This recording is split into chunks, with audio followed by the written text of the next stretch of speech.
এখন একইভাবে যদি কেউ রাজাকারের ক্ষেত্রেও একই জিনিস করে তাহলে সেই জিনিসটা তো একই রকম ভয়াবহ। 30 লক্ষ মানুষের রক্তের দাগ তাদের হাতে নাই। 71 দেখিনি 24 দেখেছি, কথাটার মানে কি? তার মানে 24 আমি 71 দ্বারা অনুপ্রাণিত হয়েছি।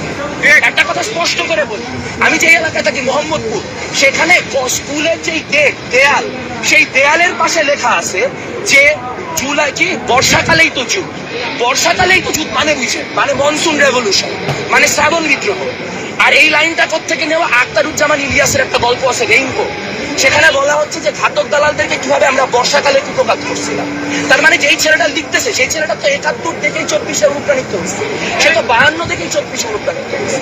তার মানে 71 এবং 24-কে বাংলাদেশ, যার একটা পক্ষ আওয়ামী লীগ আর একটা পক্ষ জামাত ইসলামী।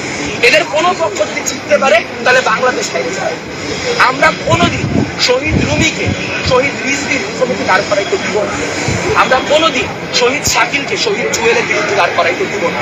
এবং সেই জন্য ওদের জমায়েত আছে, তো ওরা যদি ভাই এখানে আইসে আমাদের পীড়ায় মাইরাও কি যায় আসে? আমরা তো এই জিনিস জানলেই বড় হয়েছে, আমরা তো রুমির গল্প পড়েই বড় হয়েছে।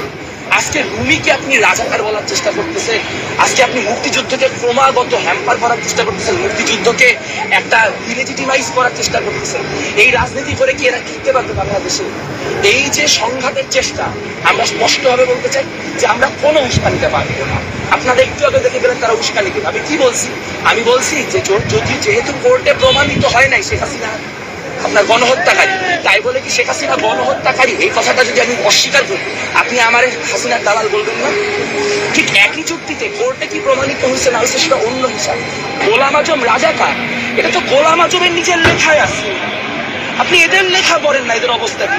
তাহলে পূর্ব পাকিস্তান পুনরুদ্ধার কমিটির কাছে আজকে আমাদের হার মাইনে